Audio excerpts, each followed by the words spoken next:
¿Saben cuál es la situación que ocurre muchas veces con nosotros? Que nosotros estamos muy presentes en nuestra vida terrenal, pero muy ausentes de nuestra realidad espiritual. Entonces todo lo queremos hacer según la carne, según la tierra. Y cuando nos damos cuenta, entonces nuestra perspectiva termina alejándonos de la gracia de Dios.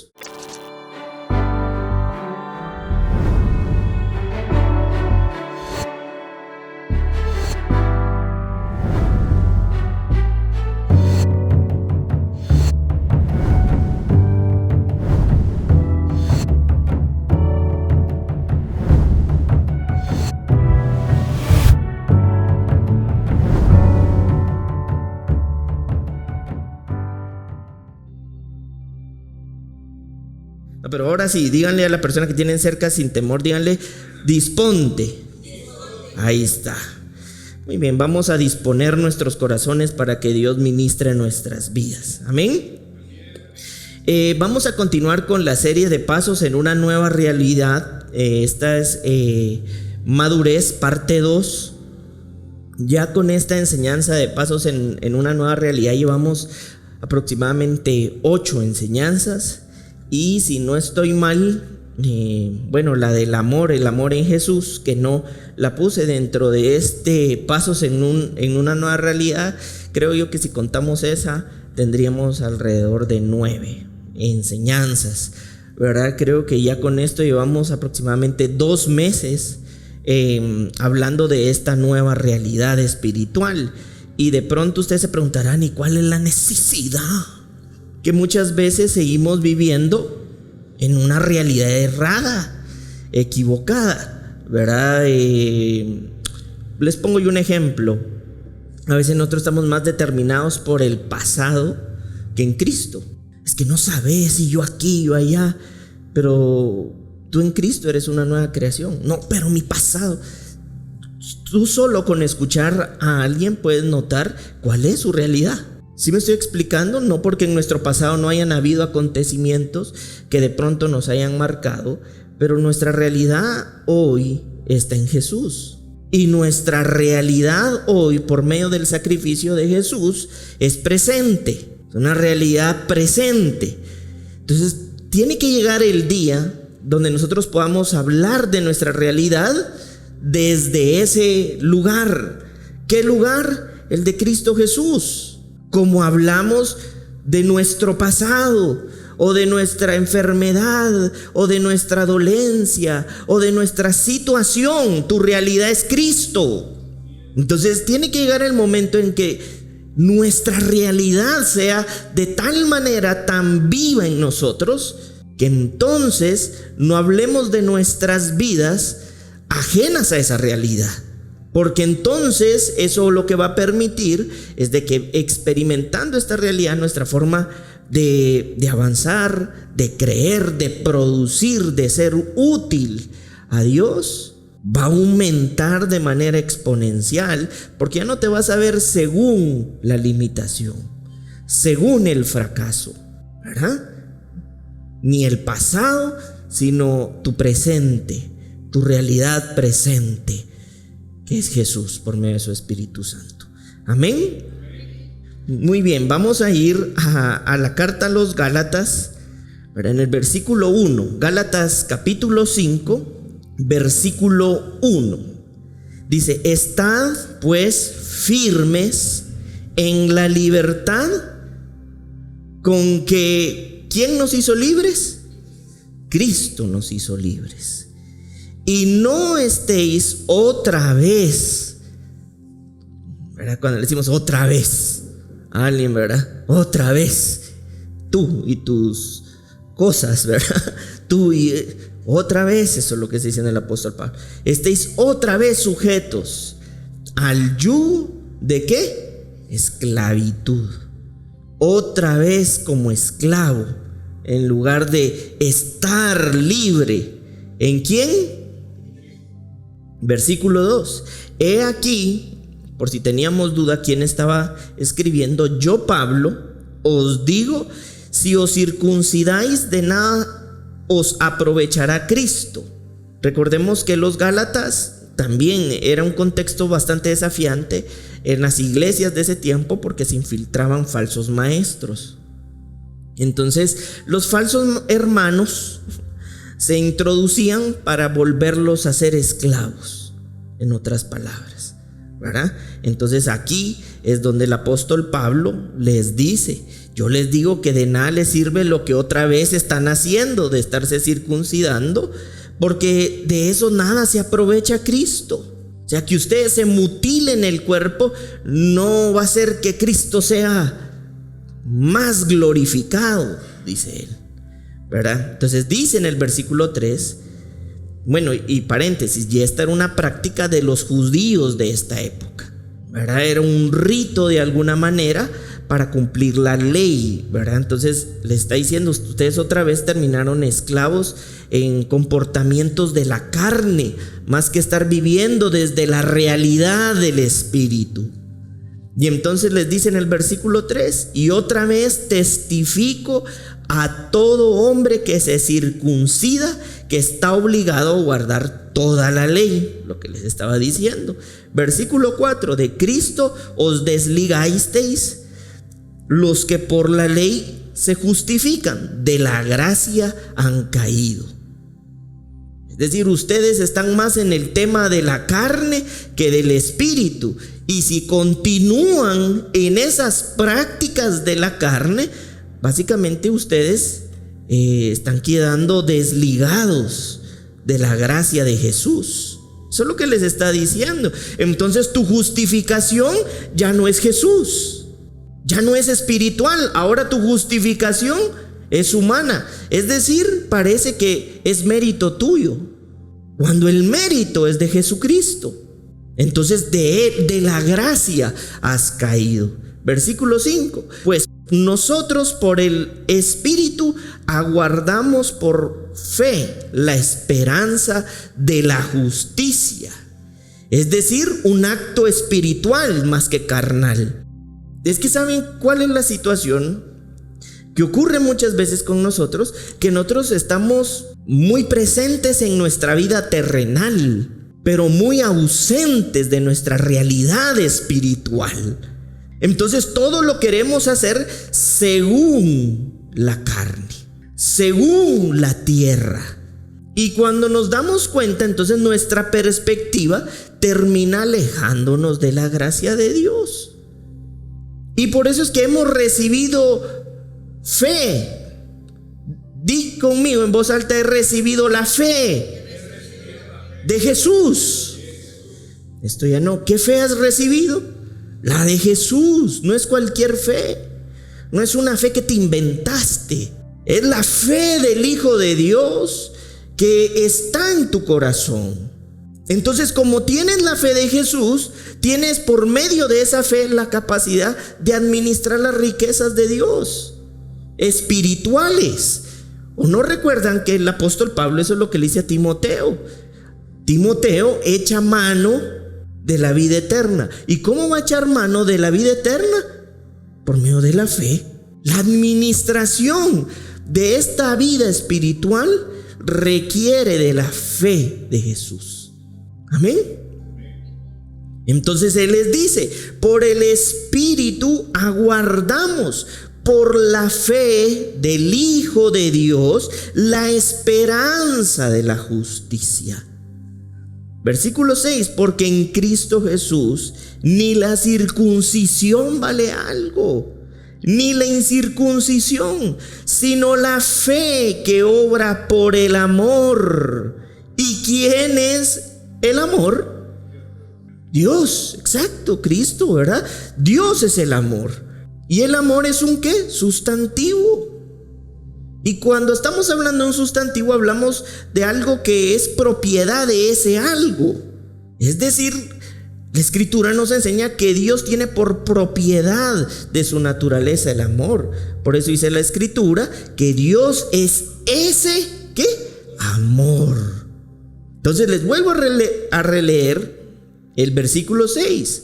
Porque en Cristo Jesús ni la circuncisión vale algo, ni la incircuncisión, sino la fe que obra por el amor. La fe viene por el Hijo de Dios, por medio de su Espíritu Santo, y el amor de Dios por naturaleza. Entonces él está diciendo, en otras palabras, tanto la fe como el amor no es un tema que se va a resolver quitándose pedazos de la carne, sino por una obra del Espíritu, ¿verdad?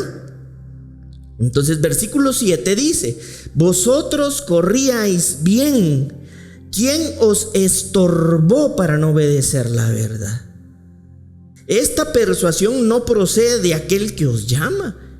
Es decir, ustedes avanzaban poderosamente, violentamente por medio de la fuerza de Dios. Y ahora los vengo a encontrar estorbados. ¿Quién los estorbó? Cuando la Escritura está hablando de este estorbo, está haciendo referencia a cuando alguien avanza y te encuentras un bloqueo. Ese es un estorbo en el camino. Pero ¿en qué sentido? En este sentido bíblico, por ejemplo, que alguien va y hay una roca en el camino gigante y ya no puede avanzar. Ese es un estorbo en tu avance.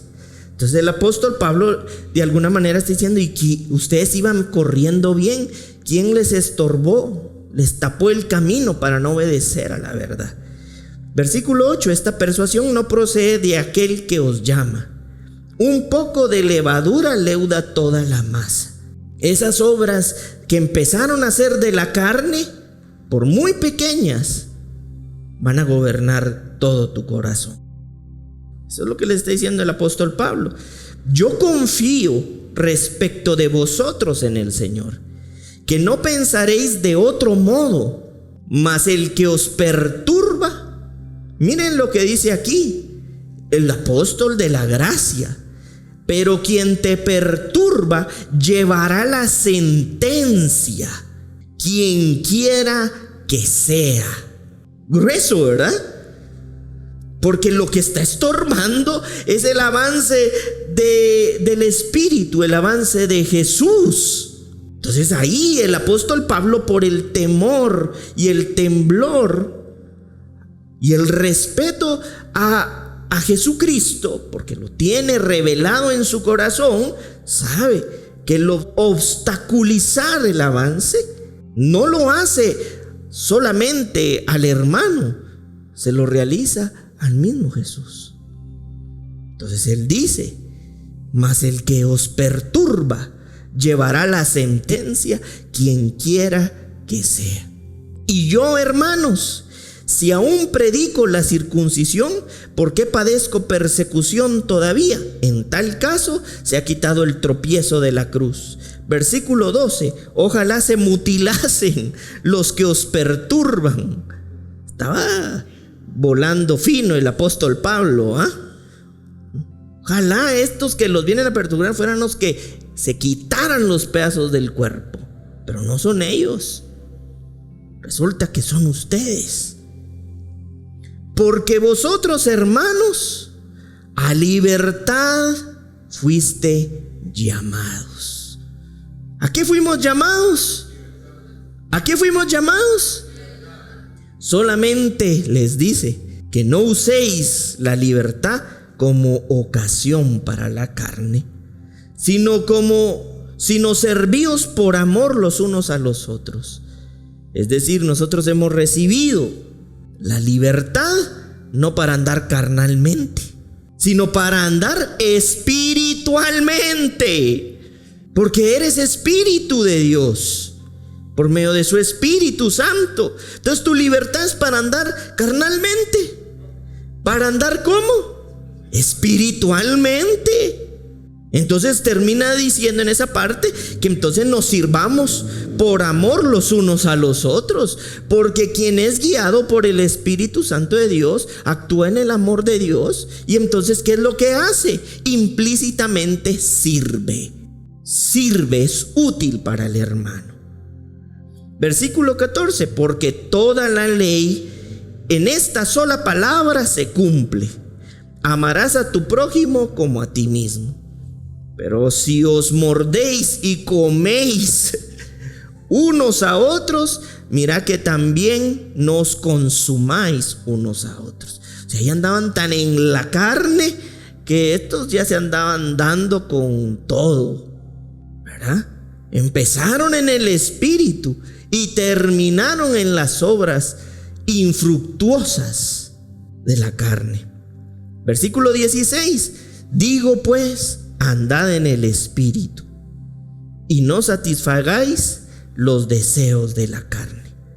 Versículo 17: porque el deseo de la carne es contra el espíritu y el del espíritu es contra la carne, y estos se oponen entre sí para que no hagáis lo que quisierais. Pero si sois guiados por el espíritu, no estás bajo la ley. Solo voy a hacer ahí un paréntesis antes de explicar. 1 Corintios 10, versículo 23 dice: todo me es lícito, pero todo me conviene, pero no todo conviene.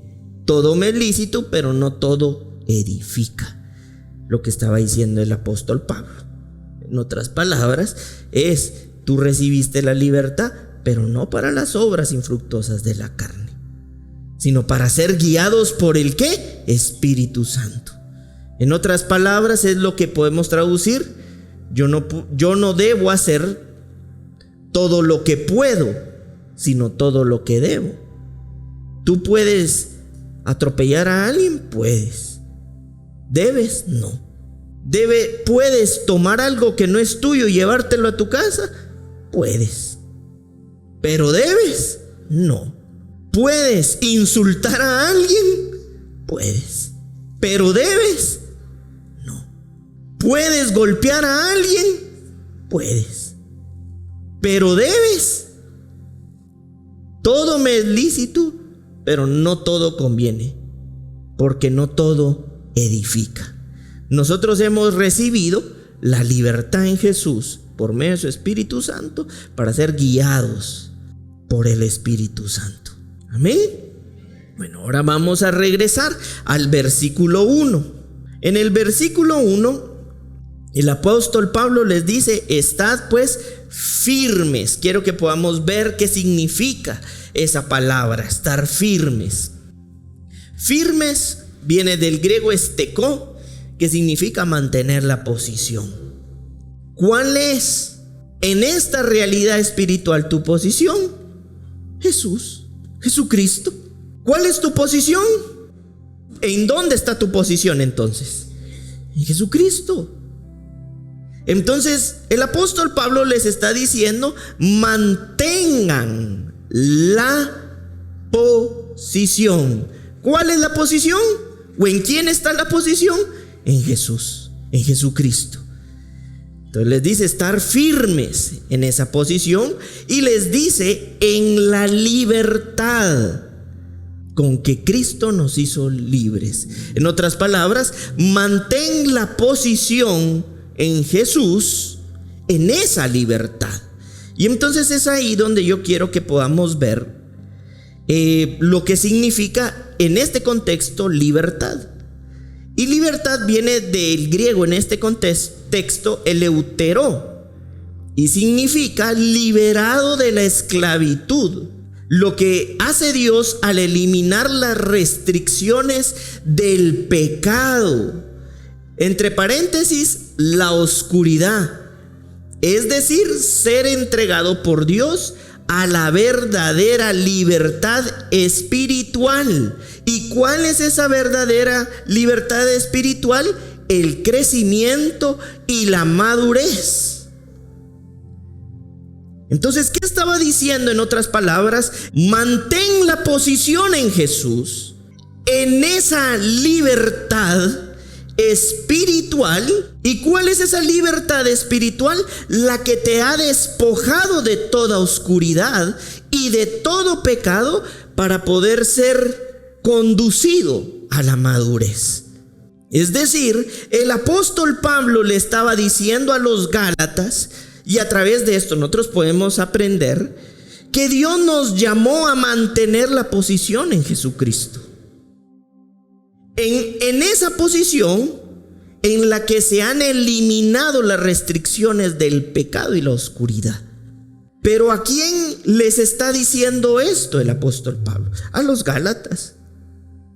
Quiere decir que los Gálatas tenían dentro de su vida la oportunidad de estar libres o estar esclavos.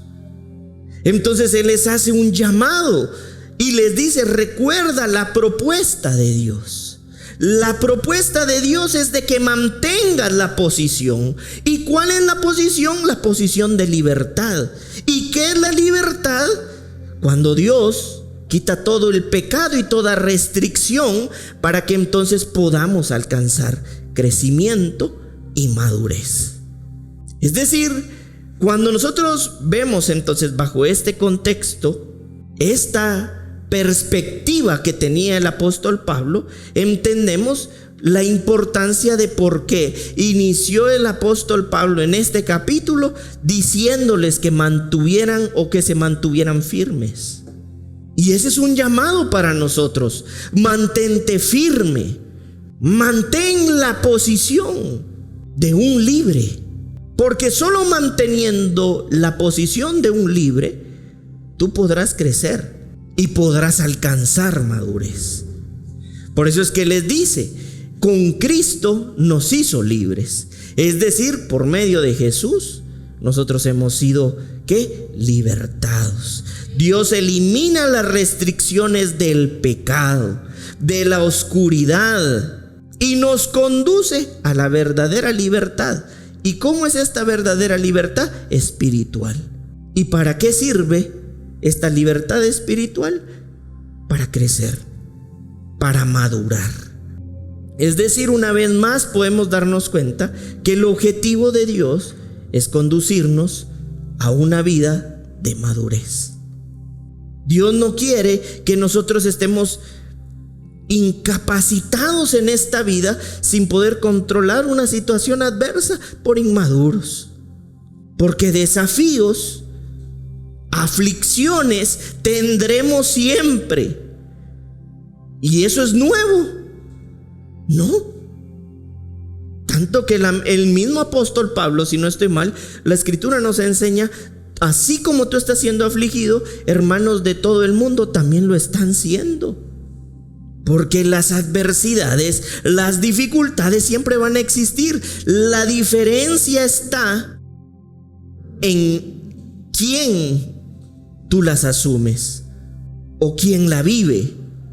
Y tú la estás viviendo en una posición de libertad por medio de Jesucristo. Por eso mantén la posición de ser libre, de no ser esclavo, porque Dios ha quitado las restricciones de la oscuridad en tu vida, para que cuando venga el momento del desafío tú puedas ser y actuar como un guiado por Dios, no como alguien que es guiado por la dificultad que se le presenta, sino por Dios. Mantén la posición. Mantén la posición. Vamos a ver lo que dice entonces el libro de los Hebreos 12:1. Recordemos que el libro de los Hebreos, no se sabe quién lo escribió, pero porque se parece a la de los romanos, se parece a la de los corintios, se cree que pudo haber sido el apóstol Pablo.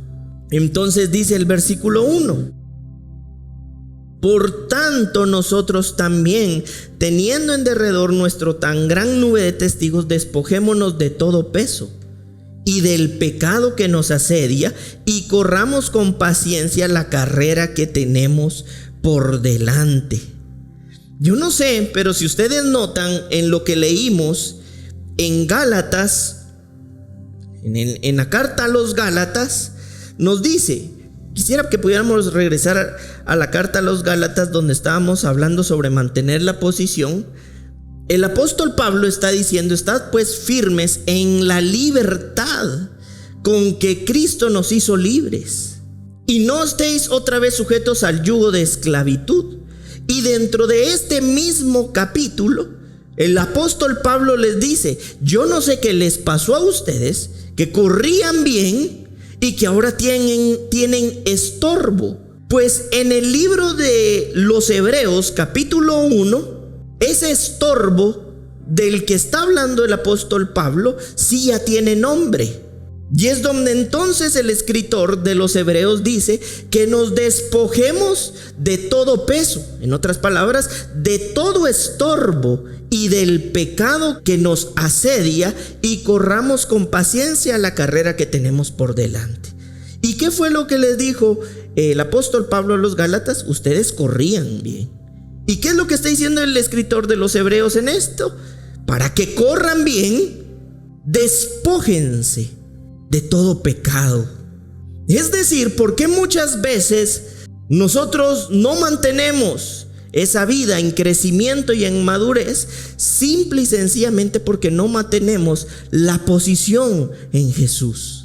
Y no la mantenemos en Jesús porque lo que estamos haciendo es alimentarnos, alimentar la carne y no alimentar la vida del Espíritu.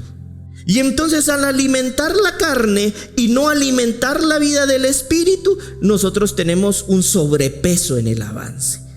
Por eso es que cuando viene una situación adversa a nuestras vidas, lo que menos tenemos es una expresión del Espíritu, de paz, de fortaleza, de consuelo, de inteligencia, de sabiduría, de propósito. Y entonces, ¿cuál es nuestra primera reacción? Como estamos llenos del peso que no es el del Espíritu, empezamos a hablar todo lo que de nuestra carne se nos ocurre. Me va a ir mal, yo soy esto, se me acalambra aquí, ahora se me acalambra allá, yo aquí no sirvo, soy un estorbo, yo no debí haber nacido. ¿Por qué nací Dios? ¿Por qué? Porque estamos fuera de la posición, lejos de la gracia, lejos de la libertad a la que fuimos llamados, que quitan las restricciones del pecado.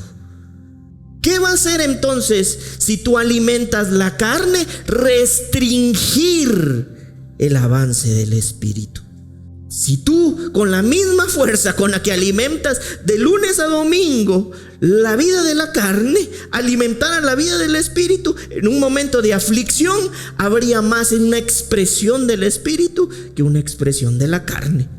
Es decir, que para poder correr hacia la madurez, necesitas despojarte de eso que alimentas tanto de la carne. Ay, pastor. Y entonces yo quisiera que pudiéramos ver lo que significa pecado del griego. Miren, pecado viene del griego amartía y significa estado espiritual de fracaso, que erra al blanco. Y aquí sí le agregué yo, al blanco está hablando de meta, objetivo o propósito, lo que hemos visto. Entonces, el escritor de los Hebreos está diciendo que nos despojemos de todo estado espiritual de fracaso que erra a la meta, al objetivo y al propósito.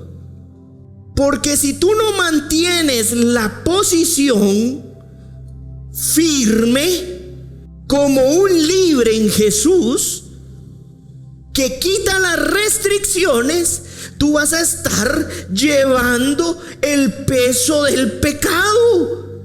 ¿Y qué va a provocar eso? Un estado espiritual de fracaso.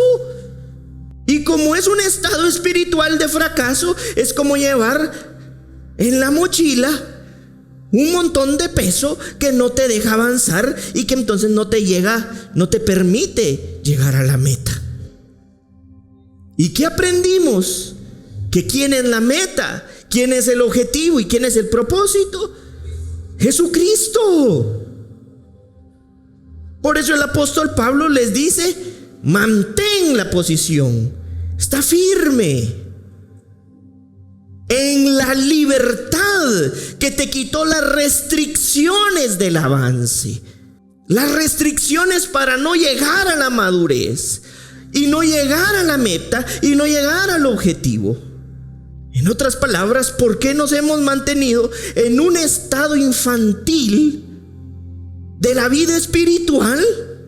Por todo el pecado que nos estamos llevando, por estar alimentando tanto nuestra carne, tanto nuestro deseo, tanto yo soy el centro, soy el ombligo del mundo, que nos hace estar en un estado de fracaso, que no nos hace llegar ¿a qué? A la meta. ¿Y Dios nos llamó a ser unos fracasados? No. Por eso la necesidad del apóstol Pablo de decir: está firme, mantén la posición. ¿Quién es tu posición? Jesucristo. Porque en esa posición estás libre. ¿Y qué permite la libertad? Quitarte toda restricción de pecado, quitar toda oscuridad, para que puedas ser guiado por el Espíritu a alcanzar ¿qué? El crecimiento y la madurez. Entonces sería bueno que nos pusiéramos a pensar cómo alimentamos nosotros nuestras vidas. Con pensamientos, ya solo nos falta sacar la pipa de la paz y pero en el momento de la aflicción, ni la pipa ni nada te va a sacar. Solo el haber mantenido la posición. ¿Y cuál es la posición? De libre. Jesucristo. ¿Te das cuenta por qué actúas como actúas? Cuando viene la aflicción, en lugar de estar firme, sí puede doler, esto me va a hacer sufrir, voy a llorar, pero yo vivo esto desde otra realidad. Y aunque no sé el final de esta situación, sí sé el final espiritual. Y el final espiritual es que alcance madurez para alcanzar el objetivo. Y el objetivo es ¿quién? Jesucristo. Está firme. Mantén la posición. Por eso tú te das cuenta cuando hablas con alguien que ha mantenido la posición en Jesucristo. Le puede estar lloviendo, como le puede estar lloviendo, pero su mirada está en Jesucristo. Pero habla con alguien que ha estado alimentando la carne y lleva un megapeso. Yo ya no quiero nada. Como dijo el pastor: ore por mí, pastor, porque yo no tengo tiempo. ¿Sí me estoy explicando? Y Dios nos quiere mantener así, fracasados, víctimas. Que si pasa un perro, el perro ya una cucaracha ya me viene a asesinar. La mosca. Zancudo, estos son de los que han soltado para que me dé dengue. Matalo, hombre, compré una cuestión ahí. ¿Sí me estoy explicando? Un estado de fracaso es el resultado de estar alimentando la carne, nuestras opiniones, mejor te sería, dice la Escritura, ser ignorante que sabio en tu propia opinión. Porque si hicieras eso humildemente, seguramente serías sabio. Es de sabio reconocer que uno está equivocado, a permanecer necio, ¿verdad? Cacheteado, arrastrado ya por la vida.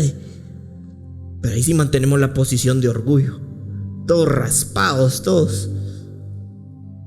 No, la posición se mantiene en Jesucristo como libre, porque es ahí donde se eliminaron las restricciones para alcanzar madurez. Voy a regresar a los Gálatas. Miren lo que dice Gálatas 5:13. Porque vosotros, hermanos, ¿a qué fuimos llamados? No, ¿qué dice aquí? Sí, pero ¿qué dice aquí? A libertad fuiste llamado. No ha fracasado. Pero la libertad ¿en quién? Jesús. Exacto. Solamente que no uséis la libertad como ocasión para ¿qué?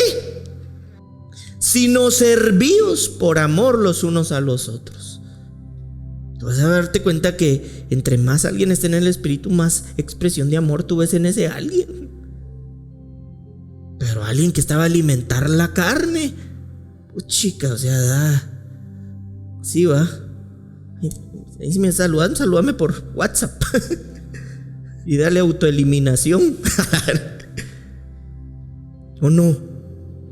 Porque alguien que está en un estado espiritual de fracaso, cargando todo lo de la carne, esa persona no puede expresar amor, no puede expresar paz, no puede expresar gozo, mansedumbre, inteligencia, amor, gracia, templanza. El fruto del Espíritu, aquí es donde está el fruto del Espíritu, porque tiene que ver con esto. Y en el carácter, pues, ¿por qué? Porque está asediado, oprimido. Si es que la forma de ser libre no es por medio de tus fuerzas, es por medio de abandonarte en Dios. Que Dios sea Dios. Empezando por ahí.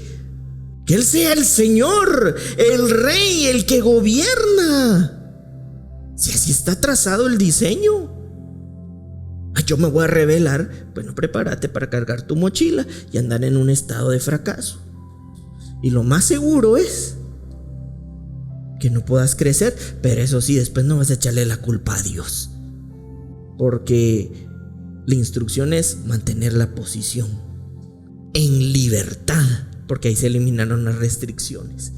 Y entonces aquí, por si a alguien se le chanflea el asunto y piensa que la libertad es para, les dice, pero la libertad no como ocasión para la carne o caer, porque entonces vas a andar en un estado de fracaso, errando a la meta, y entonces no vas a alcanzar madurez, y entonces después no vas a andar ahí.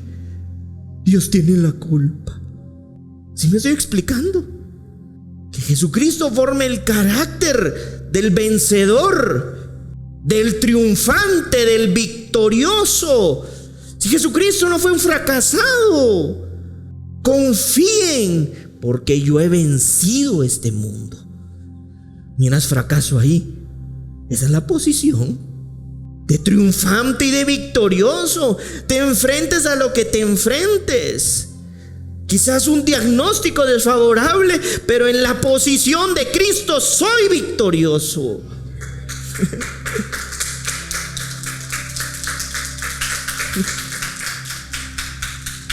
Con una situación adversa, pero yo soy victorioso. Y estoy victorioso.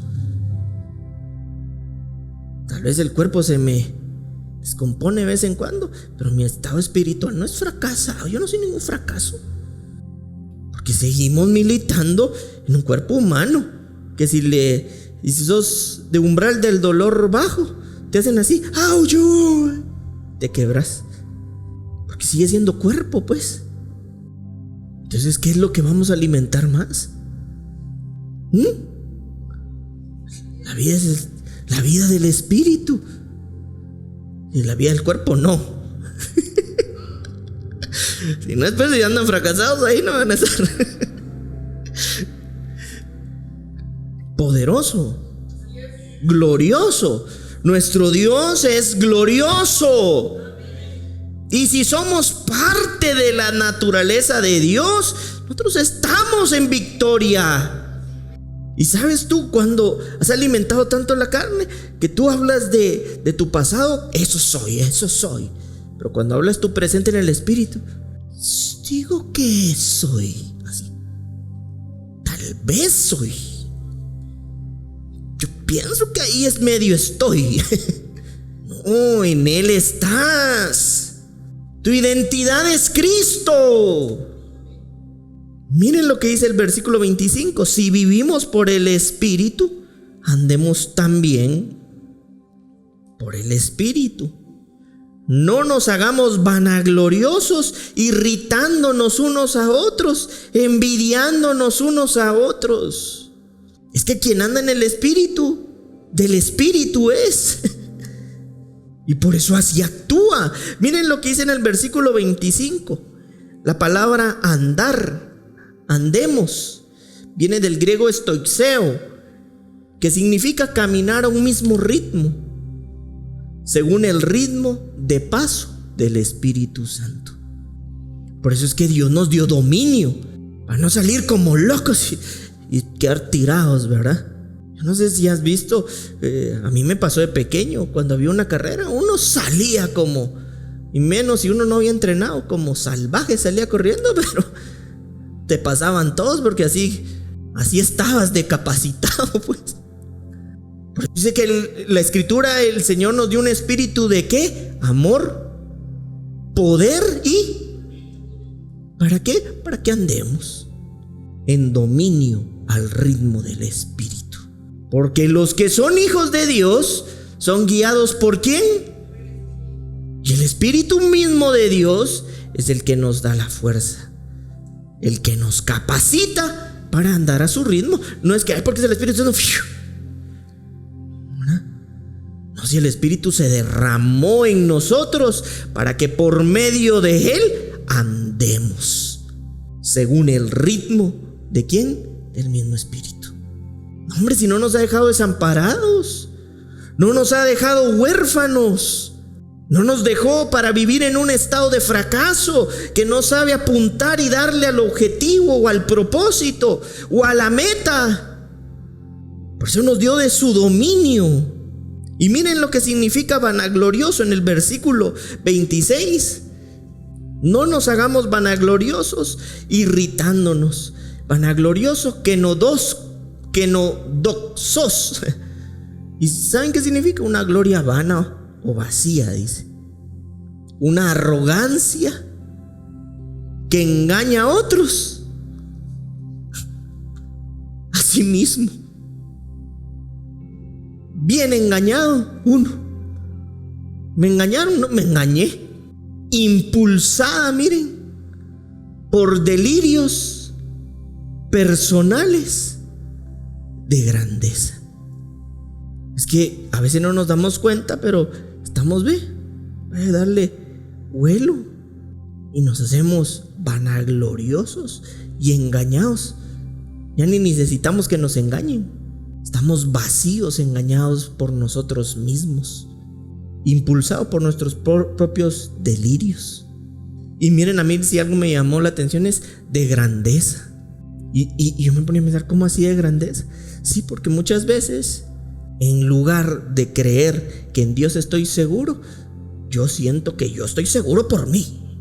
Y yo lo hago como es una vanagloria, pues, una gloria vacía.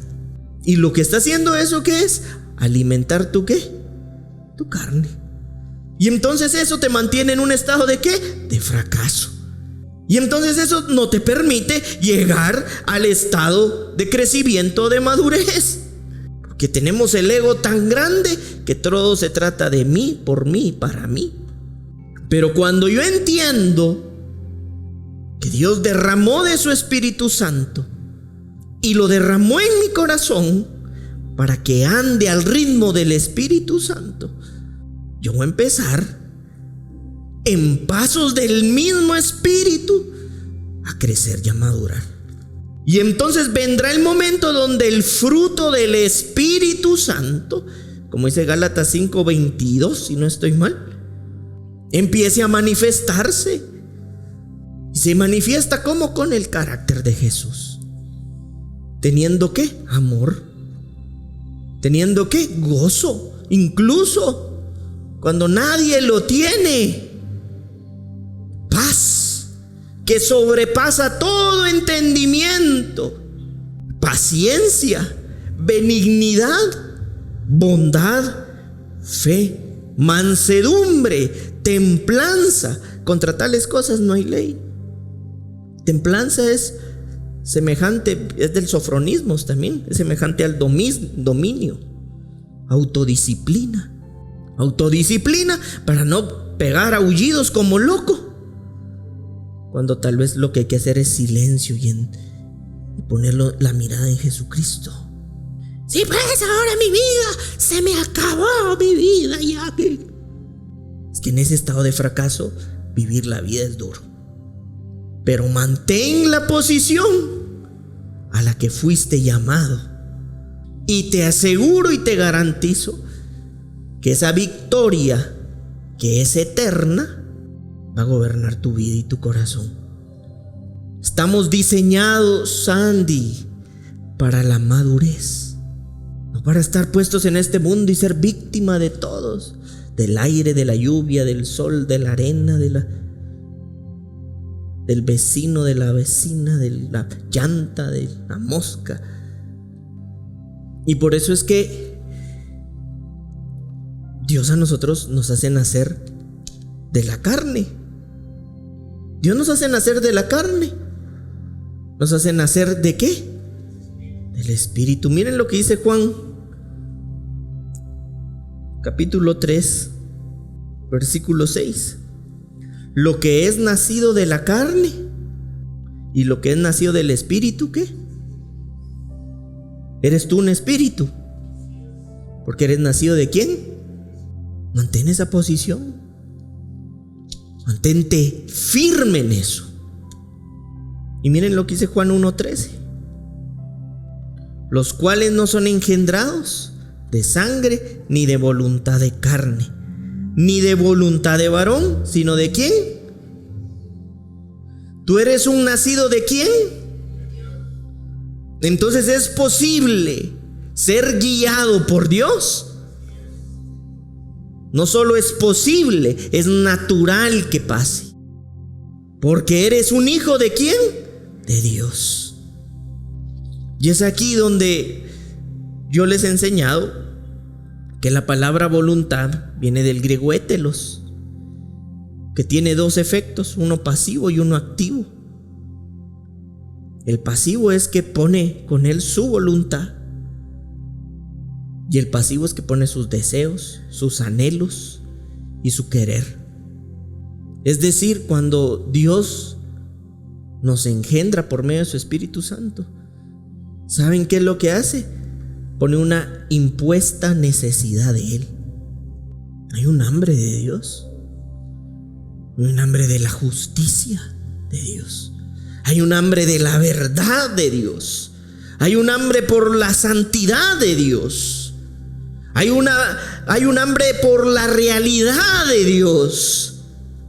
Saben, tal vez ustedes no me preguntan, pero yo cada vez que me preparo para enseñar, yo estoy disfrutando lo que el Señor está ministrando a mi vida. Y estoy esperando el momento de compartirlo, porque hay una impuesta necesidad de Dios en mi corazón por servir.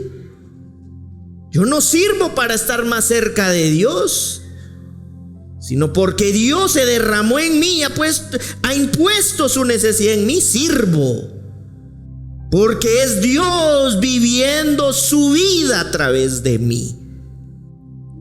Pero ese es un efecto de haber alimentado el Espíritu más que los delirios personales.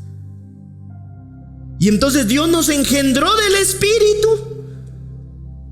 para que surja su propósito, su voluntad y su querer y hacer, como dice Filipenses 2:13, la voluntad de Dios. Hay una impuesta necesidad de Dios. Cuando eres guiado por Dios, hacer la voluntad de Dios, el deseo de Dios. Ya no es un hombre y una mujer diciendo: tengo que hacer tu voluntad. Es un hombre y una mujer que ha alimentado el Espíritu, que empieza a hacer la voluntad. Si te das cuenta, tengo que. Empieza a madurar la vida espiritual y hay una impuesta necesidad de: quiero hacer tu voluntad. Pero la pregunta es: ¿qué vamos a alimentar? ¿O qué estamos alimentando? Eso es lo que vamos a querer. Por eso es que tenemos que ser renovados, porque tenemos mucha mentalidad religiosa y poca experiencia de Dios. ¿Cuánto daño la religión le ha hecho al Evangelio? Que necesitamos una generación que se redescubra por la vida del Espíritu. Y entonces, por esa interpuesta necesidad, y alimentar esa vida, esté deseosa de hacer la voluntad de Dios, servir a Cristo, servir a los hermanos en la fe. Lo que decía el apóstol Pablo a los Gálatas, servir los unos a los otros. ¿Y por qué lo decía ahí el apóstol Pablo? Porque servir a los hermanos, a los unos a los otros, es un efecto de alimentar la vida en el espíritu, de alguien que empieza a alcanzar madurez y tiene la necesidad de Dios, de dar a conocer a Dios. Por eso es que dice la Escritura: y el que es el mayor, que sirva. Porque hay naturalmente una interpuesta necesidad de que aquel que alcance la madurez entiende los negocios del Padre. En Juan 6 nosotros lo vemos. Porque he descendido, Jesús, del cielo, no para hacer mi voluntad, sino la voluntad del que me envió. Nos habla de una relación perfecta entre Jesús y el Padre. Y nosotros vemos en Jesús eso de tengo que ser la voluntad. Sí, porque así lo decimos. Tengo que hacer la voluntad de Dios. Cuando por mucho es suprema, es victoriosa, es agradable y es perfecta. Pero estamos acostumbrados a volar bajo y creer que nuestra voluntad es superior por nuestros delirios personales. Y por eso vivimos en una gloria vacía. Pero Jesús, en esa relación perfecta, decía: vine a hacer la voluntad de mi Padre, con pesar, no con deseo, con disfrute. ¿Y sabes por qué? Porque en la medida que la vida del Espíritu se convierte en una realidad en tu vida, ya no eres tú, es Jesús a través de ti. Y eso es avanzar entendidamente por alimentar la vida del Espíritu a la madurez, al objetivo, a la meta y al propósito de Dios. Por eso el apóstol Pablo decía: ya no vivo yo, Jesucristo vive su vida a través de mí. Ya no era tengo que hacer la voluntad. He alimentado tanto la vida del Espíritu que Dios está usándome para vivir su vida. ¡Qué glorioso! Por eso es que andamos a buscar hacer la voluntad de Dios, olvidando alimentar la vida del Espíritu para que Él viva su vida y su voluntad a través de mí. ¿Cuál es la tarea entonces? Alimentar la vida del Espíritu, ser guiado en la vida del Espíritu, andar en la vida del Espíritu, porque entonces tendrás el ritmo del Espíritu. Y les dice el apóstol Pablo: y no se hagan vanagloriosos. No se hagan, es porque tendemos por la naturaleza caída a tener el deseo de pensar de que todo se trata de nosotros. Si no estamos dando cuenta. Y entonces seguramente, si estamos en ese desarrollo, en esa madurez de la vida espiritual, nos vamos a presentar ante la vida como fracasados, destruidos, como victoriosos, triunfantes. Aunque el mundo se esté cayendo, en Cristo triunfantes. Hay una tarea por delante y un desafío en el que por medio del Espíritu Santo podemos alcanzar madurez y el objetivo, que es Jesucristo. Amén. Por eso es que Jesús decía: yo soy el camino, la verdad y la vida. Porque mantenerse firme es mantenerse en el camino, mantenerse en la verdad y mantenerse en la vida. Y nadie llega a la meta si no es por medio de ¿quién? De mí, dijo. Por eso derramó su Espíritu Santo, para que alcancemos la meta y no nos quedemos en un estado de fracaso. ¿Estamos? Muy bien, yo quiero que le podamos dar un fuerte aplauso al Señor.